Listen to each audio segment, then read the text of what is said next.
করা হয়েছে মেশকো, জাফরান, আম্বর দ্বারা। ঠিকই আছে, তাই এই জন্য তৈরিটা কিন্তু অনেক উত্তম জিনিস দিয়া। কিন্তু কোন হরপরি মহান আল্লাহর জন্য 2 রাকাত নামাজ আদায় করে নাই, একটা রোজাও রাখে নাই, পর্দার বিধান মানে নাই, হরপরির জন্য স্বামী নাই, স্বামীর কথাও কোনোদিন মানে নাই। আর মহিলা যদিও নাপাক পানির দ্বারা তৈরি, সে আল্লাহর বিধান মেনেছে, নামাজ পড়েছে, রোজা রেখেছে, পর্দার বিধান মেনেছে, স্বামীর অনুগত হয়ে জীবন যাপন করেছে, দুঃখ কষ্টে সব জায়গায় সবর করে জীবন যাপন করেছে। এই কারণে, এই আমলের কারণে ওর পরিচিত দুনিয়ার মহিলা 70,000 গুণ সুন্দরী হয়ে যাবে। তাহলে চিন্তা করছেন, এরপরে আবার সেই জান্নাতের ভিতরে আল্লাহ রাব্বুল আলামিন যখন এইভাবে দিবেন, তাহলে এটা সম্পূর্ণ নির্ভর করে আপনি আমার ইহকালের যে জিন্দেগিটা, এই জীবনটাকে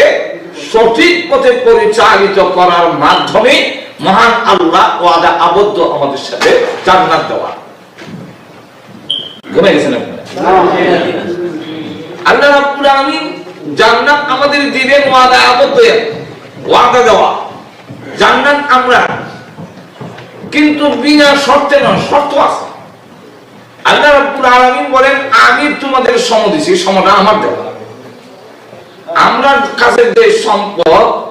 প্রকৃত মালিক কিন্তু আমরা নিজে না।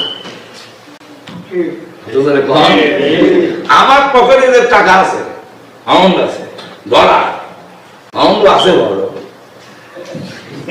এবং ডলার আছে, টাকাও আছে। আমার পকেটের মধ্যে বর্তমানে 3 ধরনের টাকা আছে। একটা হলো বাংলাদেশি টাকা, আবার লন্ডন পাউন্ডও আছে, ডলারও আছে। এখন এই যে এটা কিন্তু আসলে বাস্তব হলো আমার না, সম্পূর্ণ মালিক হলেন আল্লাহ। আর জোরে বলে আমার কাছে কি আল্লাহ রাব্বুল আলামিন যেভাবে ছোট বাচ্চার পকেটে 100 টাকা দেওয়া হয়েছে, দেওয়া হয়েছে খরচ করি। এখন এই টাকাটা কিন্তু বাচ্চা মালিক নয়, মালিক হলেন আপনি। তার পকেটে দিয়েছেন তার ইচ্ছা মতো খরচ করার জন্য।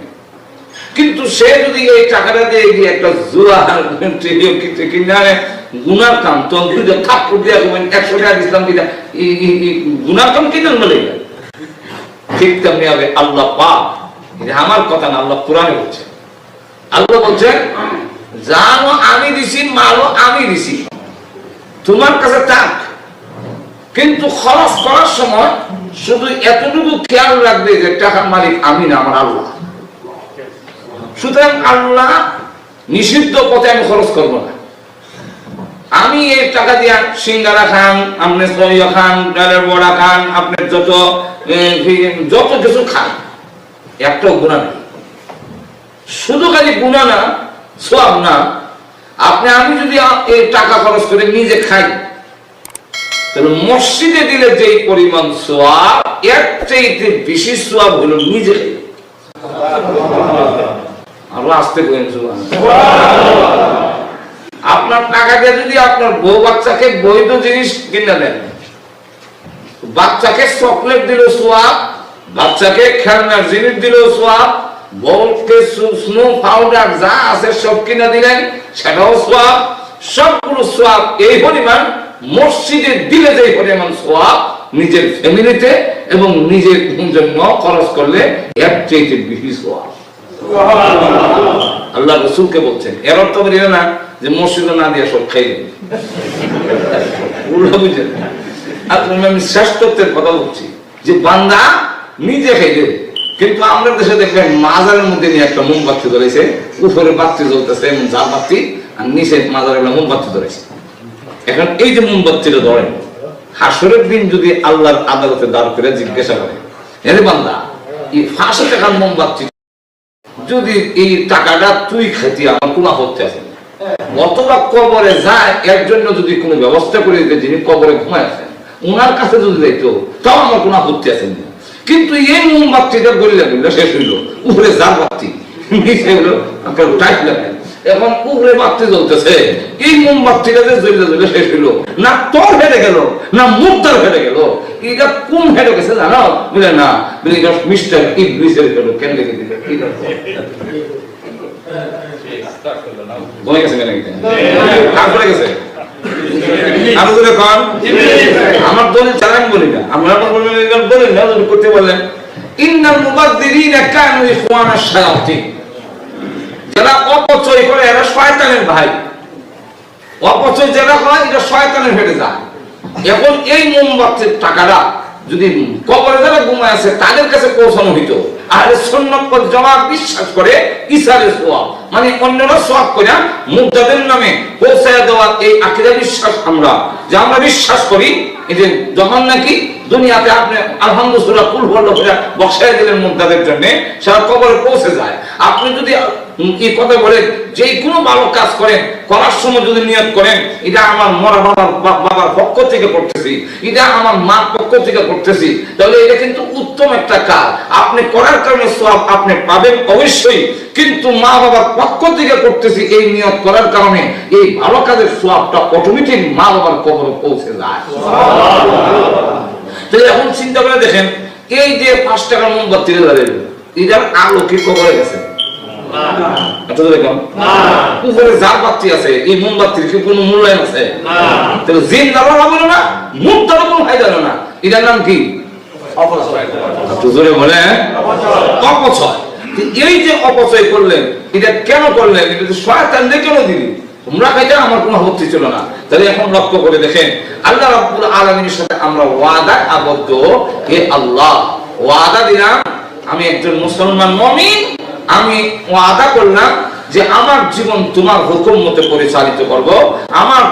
অর্থ সম্পদ আমার কাছে যেটা আছে সেটা তোমার নির্দিষ্ট পথে খরচ করব এর অর্থই হলো তার সময় আল্লাহকে দেওয়া এর অর্থ হলো তার মাল আল্লাহকে দেওয়া আল্লাহ বলেন এই ওয়াদাতে আমি আল্লাহ আমার তরি জান্নাত মুমিনের কাছে বিক্রি করে দিয়েছি আল্লাহ নিজে পুরা করছেন إن الله اشترى من المؤمنين أنفسهم وأموالهم بأن لهم الجنة إن الله اشترى من المؤمنين إن الله নিশ্চয় আল্লাহ মুমিনের কাছ থেকে কিনে ফেলেছেন কি কিনছেন মিনাল মুমিনিনা আনফুসাহুম ওয়া আমওয়ালাহুম মুমিনের জান মুমিনের মাল আল্লাহ কিনে ফেলছেন কিসের বিনিময় কি বদলাটা কি পরে বলেন বি আন্না লাহুমুল জান্নাত মুমিনকে আল্লাহ জান্নাত দিবেন আর মুমিনের জান মাল আল্লাহ খরিদ করে নিয়েছেন সুবহানাল্লাহ আরো আসতে কোন সুবহানাল্লাহ আচ্ছা শর্তের সাথে না বিনা শর্তে দিবেন শর্তের সাথে শর্তটা কি যে আমরা জানমাল আল্লাহ কিনছেন আর এক বিনিময় দাও নয় কিনা বেচার মধ্যে দুইটা জিনিস থাকে একটা দেউন না একটা নেউন না ধরে কোন ঠিক কিনা তো আল্লাহ রাব্বুল আলামিন দিবেন জান্নাত মুমিনের কাছ থেকে নিছেন তার মাল আর তার জান এখন আপনি যখন জান দিবেন না মাল দিবেন না আল্লাহ আমিও জান্নাত দিব না আমি তো ধরে কম আল্লাহকে জান আর মাল দেওয়ার অর্থ কি অর্থ হইল আমার কাছে থাকবে আল্লাহ বলেন তোমার কাছে থাক আমি নিব না এক্ষুনি নিব না তোমার কাছে থাক অসুবিধা নেই তোর জান তোর কাছে থাক আমি যেটা দিচ্ছিলাম তোর কাছে থাকো আপত্তি নাই আমি যে মাল দিচ্ছিলাম তোমার কাছে থাকো কোনো আপত্তি নাই কিন্তু আমার পথে পরিচালিত করো বৈধ পন্থায় তুমি খাও বৈধ পন্থায় তুমি খরচ করো বৈধ পন্থায় তুমি আমি যেগুলোর মধ্যে খরচ করার জন্য বলছি যেগুলো নিষেধ করছি সেগুলো থেকে বেঁচে আমার কথা মতে ওই পথে যদি তুমি পরিচালিত করো তো তোমার পকেটে থাকলেও এটা তোমার না আমি আল্লাহর হয়ে যায়